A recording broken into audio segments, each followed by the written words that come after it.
Videos like this are made possible by my wonderful supporters on Patreon. Check the link below if you'd like to join them, and even get access to exclusive content. For a series that claims to be the real driving simulator, Gran Turismo sure does feature a lot of stuff that doesn't exist. That isn't at all a complaint though. I've talked at length about my love for the many fictional circuits that have appeared in these games over the years. Whilst they don't hold as much importance as the tracks, fictional cars have also had a part to play in this series. When bringing up models made specifically for these games, some may jump to Vision Gran Turismo, or even earlier stuff like the Nike 1 and Formula GT. However, fictional cars in this series date right the way back to the beginning. What I'm referring to is when Gran Turismo take an already existing car model and then create their own bespoke racing version. Whilst plenty of other racing games have totally made up cars, this hybrid approach is something that you'll rarely find outside of Gran Turismo. Sometimes referred to as dream cars, a few of these machines have even become series icons. However, at the same time, I find that most of them tend to be overlooked when compared to the real cars and often taken for granted. In this video, I want to do a deep dive into Gran Turismo's fictional race cars. Why do cars like these exist in the first place? How has their execution changed over time? And what impact have they had on the series as a whole? Let's find out. Before we start, I just want to clarify exactly what we're talking about. There have been a number of fictional car variants in these games over the years, from the secret black Le Mans cars of GT4, to the PS3 era Chrome Line and Stealth model versions. For the sake of this video, I'm just focusing on examples where Gran Turismo took a non-race car and then created their own racing variant. The original Gran Turismo was famed for its expansive roster of real licensed cars, something that was totally unheard of at the time. However, almost all of these road cars were also given a racing modification, effectively an upgrade kit that made them appear like fully fledged racers. Many of them have designs and colour schemes that mimic cars that raced in real life. A sneaky way for Polyphony to include these cars without having to actually license them. Additionally, there were also a handful of totally distinct racing versions that could be bought from the special models section of their respective dealerships. Once again, some of these were used as a way to include certain real-world race cars without officially including them. The now iconic Castrol Supra GT is the best known example, appearing almost identical to the car that raced in the All Japan GT Championship in 1996, albeit with fictionalized specs. But alongside these copycats, we can also find the very first completely original designs. LM Edition is a phrase that most Gran Turismo players are familiar with, but where does it actually come from? Well, it refers to Le Mans and its legendary 24-hour race. During the mid-90s, there was a massive explosion of interest in the production-based GT1 category, with Japanese manufacturers being at the forefront. So, the idea behind the LM edition was, what if alongside the Honda NSX, Nissan GTR and Toyota Supra, Mitsubishi for example were to enter their GTO at Le Mans? Well, the Mitsubishi GTO LM edition is Gran Turismo's answer to this hypothetical question. Compared to the more restrained racing modifications, it boasts flared arches, a wider track, and aggressive aero, most notably its massive rear wing. Of course, the car has also been given the performance to match its looks. Like a real-life GT1 machine, it's now a very different beast to the road car it's based on. There are 8 cars in this game with the LM edition tag, and they all fit a similar bill. It's worth highlighting the Honda CRX Del Sol specifically, as its LM edition transforms this front-engine front-wheel drive compact into a mid-engine rear-wheel drive monster. For as radical as this transformation is, it honestly really works, and it's quite impressive that GT were willing to be so daring this early on.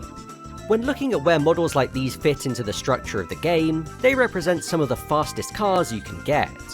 As a result, they're perfect to use in the late game events, such as the Gran Turismo World Cup and Grand Valley 300km endurance race. This status makes them highly desirable, and so it's a good thing that many of them can be won as prize cars throughout the career. With Gran Turismo 2 being based on the foundations of the first game, it's no surprise to see almost all of its original race cars get carried over. In terms of new stuff, many of the cars that debuted in this game also got their own racing modifications. Most either appear fairly generic, or as references to race cars from real life. But it is worth noting that there are some more creative and unique examples, such as this drag-inspired Dodge Intrepid. In the realm of standalone race cars, Polyphony cooked up a few more for us. The Audi TT LM edition looks disappointingly basic, appearing almost identical to the standard car's racing mod. On the other hand, the Altezza LM edition is one that always stood out to me for its very wide and squat design, kind of like a DTM car. Let this be a lesson that not all of Polyphony's original creations are created equal. The Honda S2000 GT1 is a curious case, because its name might make you think that it's in fact a real car. However, it is in effect an LM edition. Although a weird inconsistency, this does further strengthen the connection between the real-life GT1 category and these fictional LM race cars. GT2 saw the debut of rally racing to the series, and naturally this led Polyphony to design some new rally car variants. Unlike with the LM editions, there doesn't seem to be any obvious real-life category that these cars are supposed to slot into. The Toyota Celica rally car, for example, seems like a what if Toyota used this Celica in the World Rally Championship instead of the Corolla that it takes its livery from kind of situation, but its specs wildly exceed what was permitted in the WRC at the time. The Daihatsu Sirion/Storia rally car, meanwhile, seems to take more inspiration from Japanese dirt trial machines. GT2 includes a number of racing modifications based on real-life rally cars, some of which appear in arcade mode as separate models with upgrades pre-fitted. This leads to the curious situation where these cars are both racing mods and standalone variants at the same time. When it comes to where the race cars slot into the game, they once again represent some of the fastest machines available. Although the game has moved on slightly with the inclusion of cars like the Toyota GT1 and all-conquering Pikes Peak Escudo, the LM editions are still good enough to win pretty much any event they're eligible for. With the leap onto the PlayStation 2 and Gran Turismo 3, the usual story is that the increased fidelity resulted in assets taking longer to make, and thus an overall reduction in content. Unfortunately, this also had the consequence of racing modifications being cut from GT3 completely, as the amount of work required to make them would have been excessive. Happily, fictional race cars were still represented through an all-new breed of LM race cars, 8 in total. These included new versions of past LM editions, such as the Mazda RX-7 and Mitsubishi FTO, as well as brand new creations such as the Pagani Zonda LM, which predated the car's real-life racing debut. With the increased detail of the PS2, it's obvious to see that Polyphony upped their game when it comes to the design of these cars. From flared arches and aero kits, to additional lights, and even very small details like air intakes and tow hooks, the modifications are much more pronounced, allowing these cars to feel more real than ever before. For the first time, an event was included specifically for these cars, the 7-Race Dream Car Championship, which also marks the first ever usage of the phrase Dream Car. Whilst you aren't forced to use an LM race car yourself, all of your opponents will, with one exception. In both its Amateur League and Professional League versions, you can come up against a Tommy Kaira ZZ2. Despite being the obvious outlier, performance-wise it actually fits in pretty well. It's often thought that the inclusion of this car was merely an oversight, but I'm not 100% sure about that. When the game released, this car didn't yet exist, with its in-game render instead being based on a 1/5 scale clay model. So, although it wasn't designed by Polyphony, it was a dream car in a different way. The LM race cars can also turn up in the Professional GT All-Stars event and Mistral 78 Laps Endurance, with the XJ220 LM being a fixture at the Professional GT World Championship, and the Zonda LM having effectively its own one-make race in the form of the Italian Avant-Garde. In the Japanese version of the game, it's joined by the Nomad Diablo, but that car was cut from international releases. What's notable is that none of the LM race cars in this game appear in the dealership. They can only be won as prizes, most of which from multiple different events. Playing this game as a kid, that always gave them something of a mystique. When it comes to performance, whilst they are still very competitive in the late game, they're now a clear step behind the top tier race cars, those being the Toyota GT1, Mazda 787B and Nissan R390. Although GT3 doesn't include any original rally cars like GT2 did, interestingly, the Altezza LM, FTO LM, and Impreza LM can all have dirt tyres fitted. It's hard to say whether this was intentional or just a mistake, but each of them performed surprisingly well in rally events. Following shortly after GT3 was Gran Turismo Concept, a spin-off title featuring the newest production cars and latest prototypes. An original race car based on a concept design had been seen before, but GT Concept took this to another level with 10 all-new machines. These included the revival of original rally cars through the Toyota RSC and Mitsubishi CZ3, ones with more of a touring car flavour like the Mazda 6 and Honda Integra, as well as LM versions based on concepts of what would go on to become the Nissan GTR and Ford GT. Overall, it's a really interesting selection. To me, the most fascinating inclusion is this, the Honda NSXR prototype LM road car. It's effectively a homologation-style road-going version of the LM race car, itself introduced in this game. This is something that Gran Turismo had never done to any of its original creations before, and I think it's a really cool idea. Sadly, it ended up being an outlier rather than a trendsetter, but that's not to say that we would never see them try something like this ever again. For now, all of these new dream cars, along with the ones from GT3, would make their way into the next mainline title, Gran Turismo 4.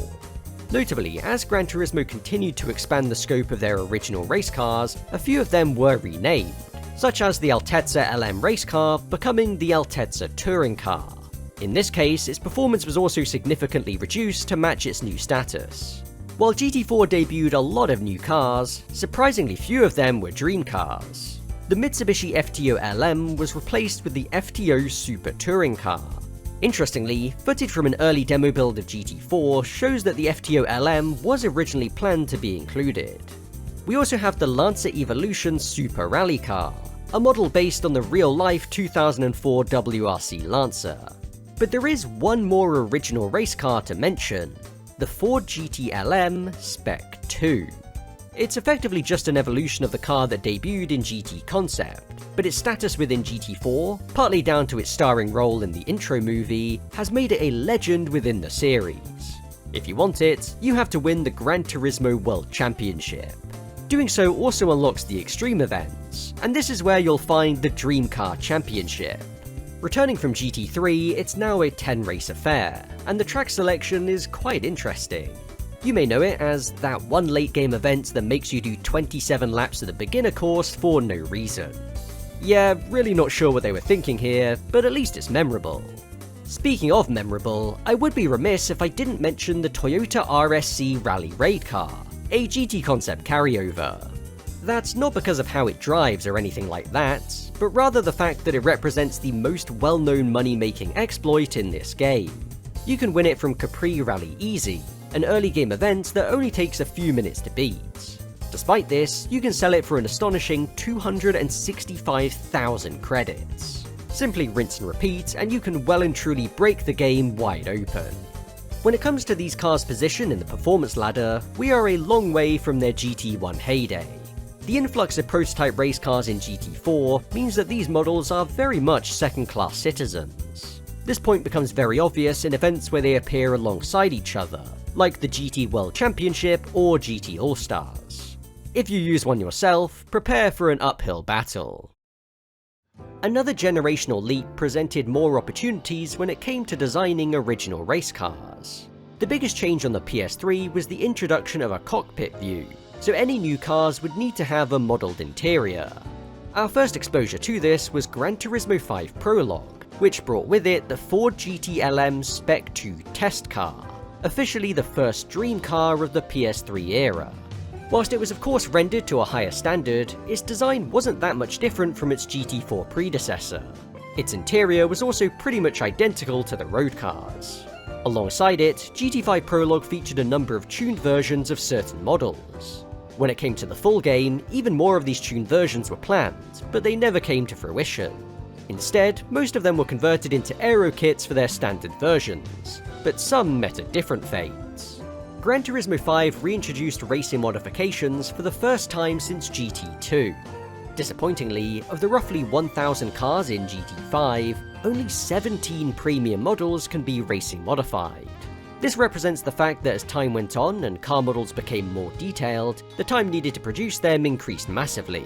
The upside is that these racing modifications are of a much higher standard than what we saw on the PS1, all of them featuring race-inspired interiors too. For the first time ever in the series, you are now able to repaint your cars in a colour of your choosing, and this included ones that had been racing modified.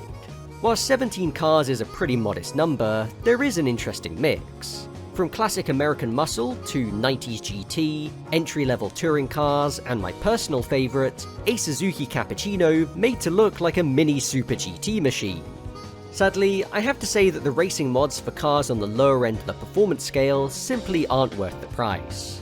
Out of all of them, the most useful cars in the career are a pair of Corvette C6s, clearly inspired by the real-life C6R GT car. Relative to their performance, they are dirt cheap, and so make for an excellent choice as you progress further in the game. Beyond the racing mods, the only standalone racing version to debut in this game was the radical GT by Citroën race car. The exterior design of this car was done by the same guy who penned the original GT by Citroën concept, with Polyphony handling the interior, as well as smaller details like the position of tow hooks and bonnet pins. The end result is seriously striking, totally unlike any other original race car before it. Unsurprisingly, this car became the new poster child of the Dream Car Championship. Compared to GT4, where this event was effectively post-game bonus content, in GT5 it is the final championship in the game. This is a little bit strange given that there are other events with tougher opponents, such as GT All-Stars. Alongside newcomers like the Citroën and GT Spec 2 test car, you'll encounter pretty much all of the PS2 era dream cars. However, much like in GT3, there is an outlier in the form of the Jaguar XJR9 Group C car. Was it mistakenly included just because its name ends in LM race car? Who's to say? But the bottom line is that it's way faster than anything else, so if you want a fair fight, it's best just to reload the race until it no longer appears. GT5 was the first game in the series to receive DLC, and in October 2011, the Racing Car Pack was released. This pack brought with it 15 new cars, 11 of which being original touring car variants. The selection of models includes Gran Turismo staples, such as the FD-RX-7 and multiple generations of Nissan GT-R, but also some more outlandish picks. The two that stand out to me are a pair of hybrids, the Toyota Prius and Honda CR-Z. Internal data suggests that these cars were originally planned to feature as racing modifications before becoming their own standalone models. Of course, in current day, you can no longer acquire this DLC. But don't worry, because you can still play Gran Turismo 6, where these cars were made available to everyone. Incredibly, GT6 is the first mainline Gran Turismo game to not include any brand new original race cars, unless you count GT5's racing mods, which now exist as separate entities.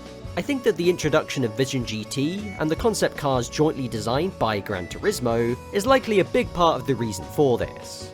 Regardless, thanks to its lengthy roster of PS2 carryovers, it's also the game with the most original race cars.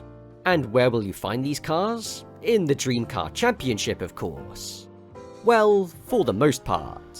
GT6's version of this event not only retains the XJR9 that we saw in GT5, but also adds the BMW V12 LMR and Mercedes CLK LM as opponents. They kind of make this event a bit of a joke. It's supposed to be themed around GT's original race cars, but if you want to win, you'll be facing LMPs instead. Beyond this, you can also encounter dream cars in numerous other events. 15-minute races, World Circuit Tour, 550 and 600 pp World Touring Car Championship, GT World Championship, and the super event races at Apricot Hill, Nürburgring and Silverstone. You can also find some of the original rally cars in the Gornergrat League and Dirt Trials. Given the sheer depth and variety of these cars in GT6, it feels like you're never far away from seeing them, or using one yourself.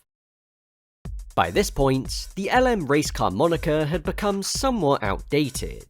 The IRL motorsport scene had moved on significantly since the GT1 heyday of the mid-90s, and so too had the series' priorities. Gran Turismo Sport represented a total reset for the franchise, with a much bigger focus on competitive online racing. As a result, almost all of the legacy content this series had built up since the PS2 days was done away with. GT Sport introduced a group system where cars would be sorted into classes based on performance. For race cars, the two most important classes were Group 3 and Group 4. The template for Group 3 was the real-life GT3 category, and Group 4 was a mixture of GT4 and touring cars. At the same time, one of the planned online championship events was the Manufacturer Series, where players would choose a brand to represent by racing their cars. As a way to expand the selection of race cars in these groups, and thus the number of brands that could compete in the Manufacturer Series, Polyphony decided to create a number of original Group 3 and Group 4 racing versions. In Group 3, alongside several real GT3 machines, there were fictional GT3-style variants for cars like the Alfa Romeo 4C, Jaguar F-Type, Hyundai Genesis, and more. The selection also included some cars based on four-door models, like the Subaru Impreza and Lancer Evo, machines which seem to take inspiration from similar cars that raced in the GT300 class of Super GT. The GT by Citroën was the only original race car at launch to be carried over from the previous games, but now is Citroën's Group 3 representative. Polyphony also decided to convert a few of their Vision GT cars into Group 3 machines, namely the Volkswagen and Peugeot. Ironically, both of these brands would have another Group 3 challenger based on a real car. For Volkswagen it was the Beetle Group 3, even though the Beetle road car was nowhere to be seen, and for Peugeot, the RCZ Group 3. This car is notable for being the spiritual successor to the CRX Del Sol LM from the PS1 games, an FF coupe converted into an MR race car. Like with the Del Sol, I think it works shockingly well. There were also a couple of cars that Polyphony decided to create their own Group 3 versions of, instead of including the real GT3 machines, the Corvette C7 and Honda NSX. Given that both debuted IRL in 2016, when the game was still in development, this may have been simply coincidental timing, rather than an attempt to once again circumvent licensing the real cars. Moving on to Group 4, at launch there were only 2 cars in this category that weren't designed by Polyphony. The variety of Group 4 variants they made is kinda ridiculous, ranging from a Volkswagen Scirocco, to a Dodge Viper, GT by Citroën, and even a Bugatti Veyron. It kind of feels like they created these cars purely to line up with the brands that already had Group 3 machines, and thus allow them to compete in the Manufacturer Series. Well, excluding the Bugatti. That one is a total outlier. Although considerably less important in the grand scheme of things, GT Sport also brought a new selection of fictional rally cars. They were all designed for the in-game Group B class, a modern reinterpretation of the real-life category from the 80s. Each of them have wide and aggressive designs, and they all boast in excess of 500 horsepower.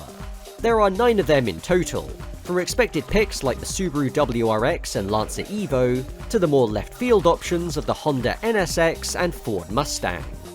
Do you remember the road car version of the Honda NSXR prototype LM that debuted back in GT Concept? Well, Gran Turismo revived the idea 15 years later, as 7 cars in total, 5 from Group 3 and 2 from Group B, were given road car variants. They're all slightly detuned versions of their racing counterparts that retain the same body design, but with racing-specific details removed and less aggressive aero. When the servers were still active, they could each be bought from the mileage exchange using mileage points, a currency unique to GT Sports.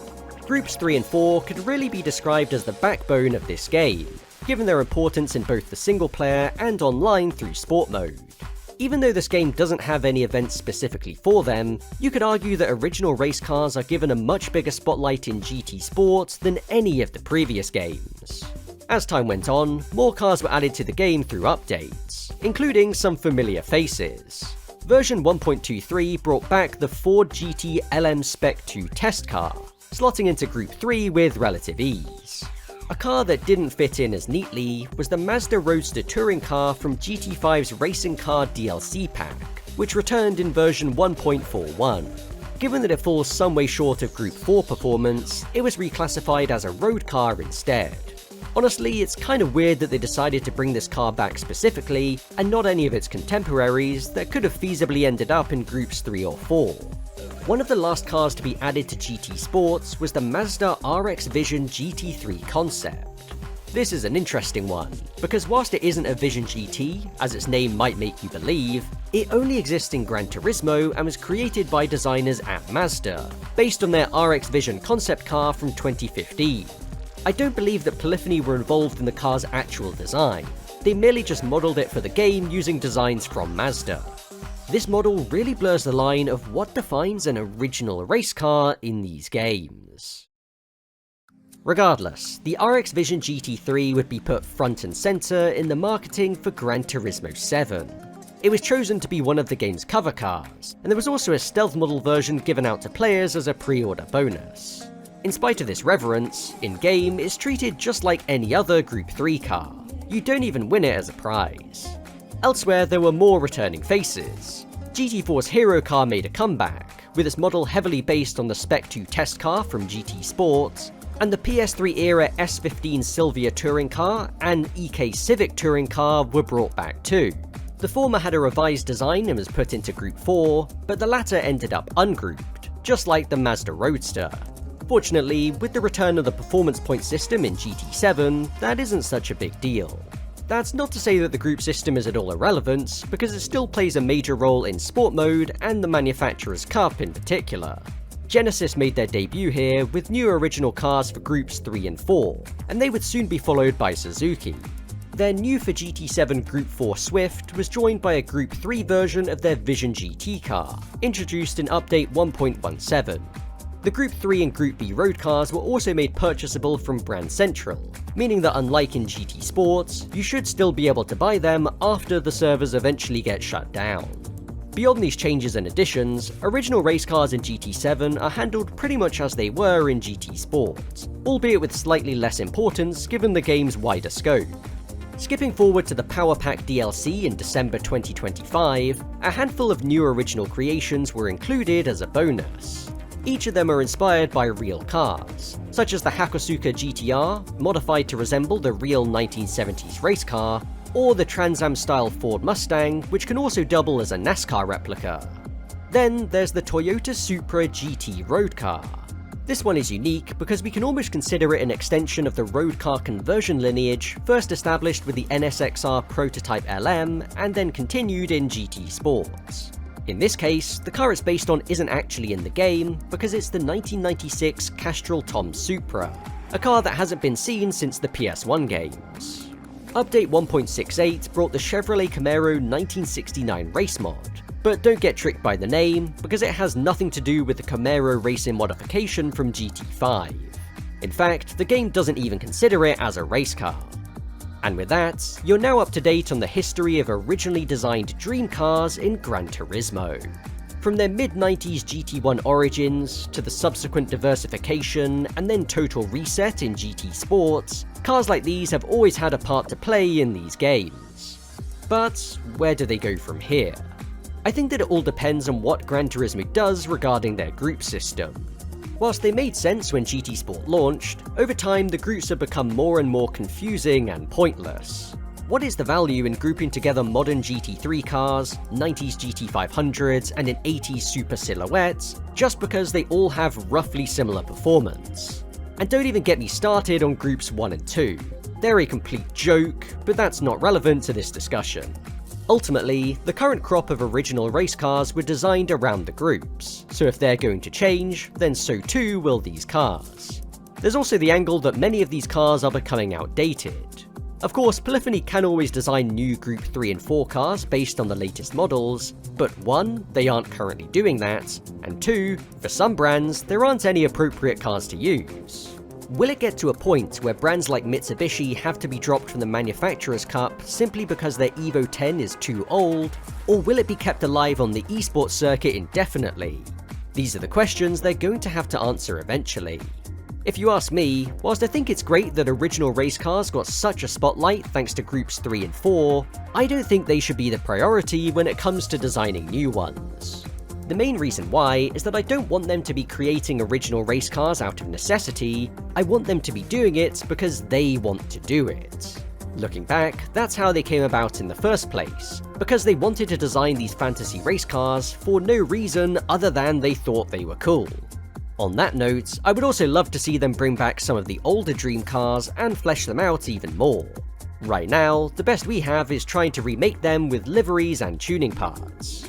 Admittedly, GT7's customization is versatile enough that with certain cars you can get pretty close, but they'll still never feel quite the same. My personal dream is for a modern Dream Car Championship event featuring the recent Group 3 machines alongside cars from previous eras, the PS1 LM editions, PS2 LM race cars, and more. Now that would be awesome. When considering the legacy of these cars, it's hard for me not to make comparisons with Vision Gran Turismo.